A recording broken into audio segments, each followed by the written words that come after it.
Hey everyone, so my technique demonstration is on positive psychology. So I'm just going to take you through some of the different interventions that we can use that are within positive psychology that can help for individuals who have a history of trauma, abuse, PTSD, things like that.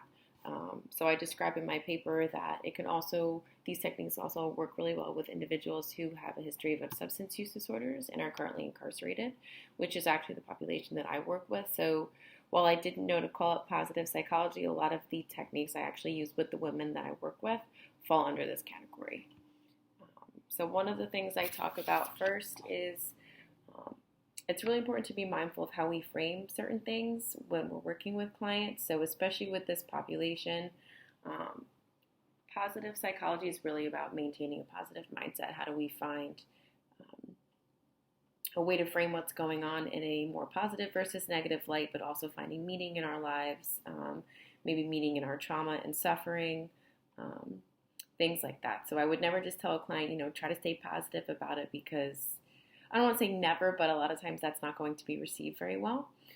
A lot of my women talk about struggling with their self-esteem as it relates to their trauma and history of abuse. So they usually receive the information better if it's framed as, okay, we're working on self-esteem, because we are, but there's a lot of positive psychology within that. So one of the first things I give them is a pretty straightforward handout that's titled How to Build Self-Esteem During Recovery from Addiction. So I actually have a handout that I give them. It's like treatment plan work and stuff like that. And it basically goes through different things. So like writing your own affirmation, forgiving yourself for past mistakes, forgiving others as well, doing something kind every day, or some of the things that it touches on. So the pieces of that would fall under positive psychology would be something like a daily affirmation. So what I would do is I would instruct a client to think of something positive that they can tell themselves each day to kind of set the day on a good note. So it can be something really long, it can be something really short, it can be something cliche or a quote that they've heard, it can be something that they create on their own, whatever is going to work for them. They would write that on the page that I give them. Now, if they want to write it someplace else, they can, of course, do that too, but I give them a space to do it if they choose.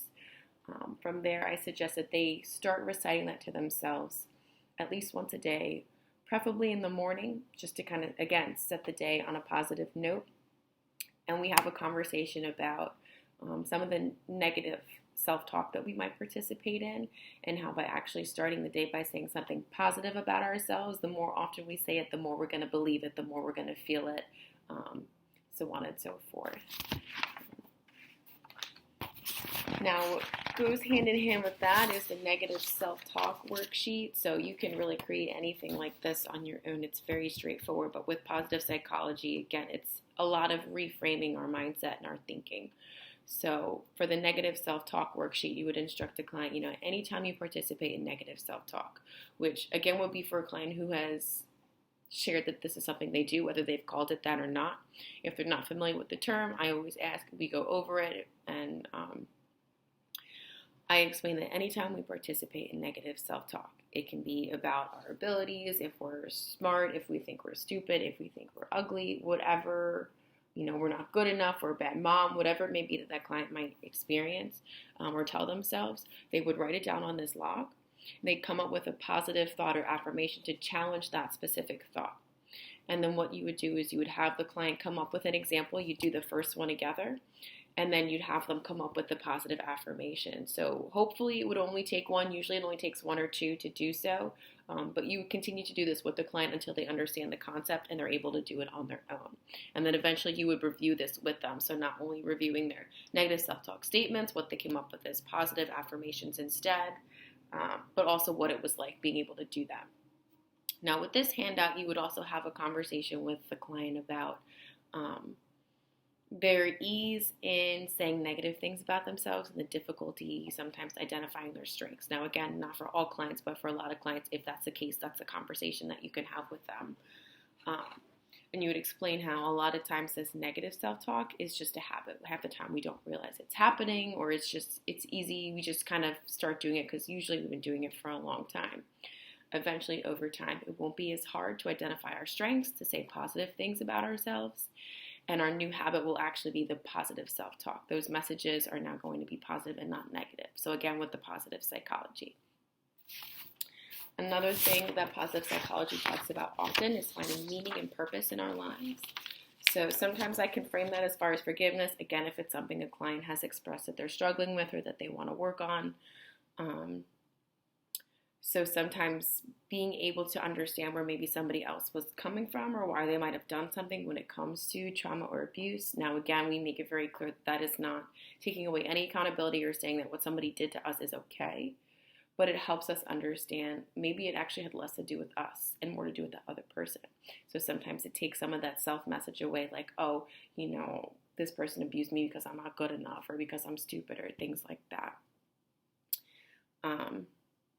It also helps us or clients with empathy for themselves or ourselves trying to forgive for something that we've done, which is something a lot of the women I work with struggle with, especially if they have children. They typically feel like they're bad moms, even if it's just because they're incarcerated and they're not there, but usually on top of all the things that they feel they didn't do or didn't do good enough when they were in their active addiction. So that's part of it. With the forgiveness, a positive psychology technique would be to actually have the clients write a letter to themselves, asking themselves for forgiveness, and then respond to their own letter granting themselves forgiveness. We also talk about if they have a relationship with their higher power, what might have been the bigger meaning or the bigger purpose of whatever their circumstances are that led them to a seemingly negative place. And we explain that sometimes we don't get to know why, but sometimes later on we find out that whatever happened for a reason, and it's bigger than that. It's bigger than us. So again, finding that meaning. With that, the daily acts of kindness for other people, it can be as simple as smiling at someone who just came into the program, making them feel welcome, checking in with a peer, letting a peer know, if you need anyone, I'm here to talk or here to listen. If they, maybe shared something they were having a hard time with in group, things like that. They were recorded on a kindness log, and you'd go through it with them. Simple things. You'd also talk about the balance between taking care of ourselves, boundaries, and things like that. So again, we wouldn't want someone to focus too much on other people, but doing little acts of kindness for others helps one feel the sense of purpose and meaning, especially in a community like a therapeutic community. So those are some of the interventions you can use when you're trying to use positive psychology, especially for this type of population. And then trying to make sure I hit everything. Another thing would be gratitude lists. So they can always come up with them on their own. Sometimes I just create worksheets for them. They don't have to use their journal paper. They don't have a whole lot of resources in prison. But there's a lot of research on gratitude and how it helps us be more positive, find meaning, again, in the little things. Positive psychology talks about gratification and pleasure and finding pleasure in the day-to-day aspects of life, little things. So a gratitude list is something people can do. They can start off daily, it can be weekly, it can be sometimes several times a day. You basically write down a few things that you are grateful for. It helps us, one, remain present in that moment, but also, a reminder of the things that we do have when we feel like we might actually have nothing or that we've lost everything, or reminds us that that's not the case, and again, frames it in a little bit more of a positive light.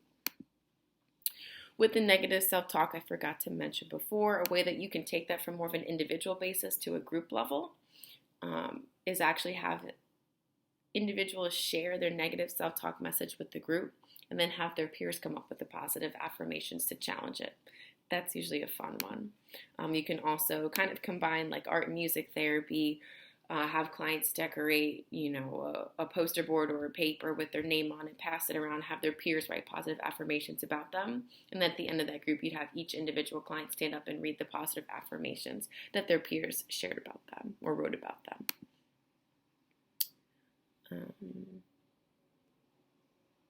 And I think that is everything. Thanks.